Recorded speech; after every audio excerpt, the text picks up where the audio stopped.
kelompok Houthi Yaman meluncurkan serangan balasan ke wilayah Israel. Israel menyerang fasilitas penting Yaman pada Kamis 26 Desember 2024. Mereka menyasar bandara internasional di ibu kota Sanaa hingga membombardir pembangkit listrik. Kelompok Houthi Yaman meluncurkan serangan balasan ke wilayah Israel.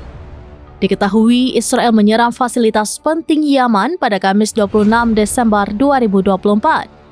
Dikutip dari Tribunnews.com, mereka menyasar bandara internasional di ibu kota Sanaa.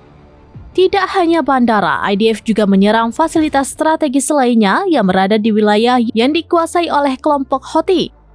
Mulai dari pelabuhan Al-Hudaidah yang berada di pesisir barat Yaman, serta beberapa fasilitas militer lainnya.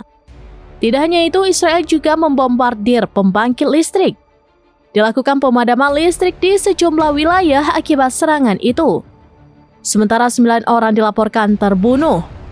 Membalas tindakan Zionis, Houthi balik menyerang Bandara Ben Gurion di Tel Aviv, Israel pada Jumat 27 Desember 2024.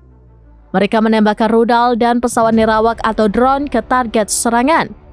Tidak hanya bandara, stasiun kereta di Ashkelon, Israel Tengah juga dibombardir pada Minggu 29 Desember.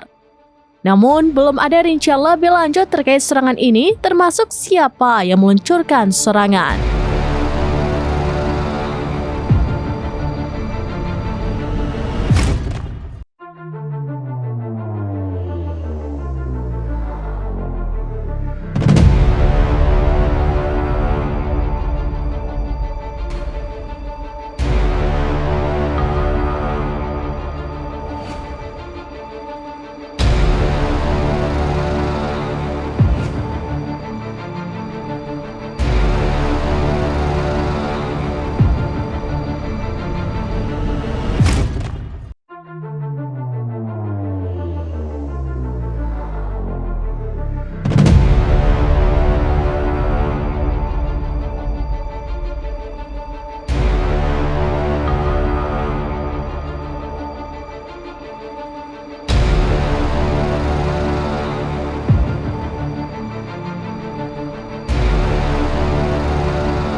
Demikian informasi terkini Syedar Alun, saksikan terus beragam informasi lainnya. Jangan lupa like dan share seluruh akun serambinews.com.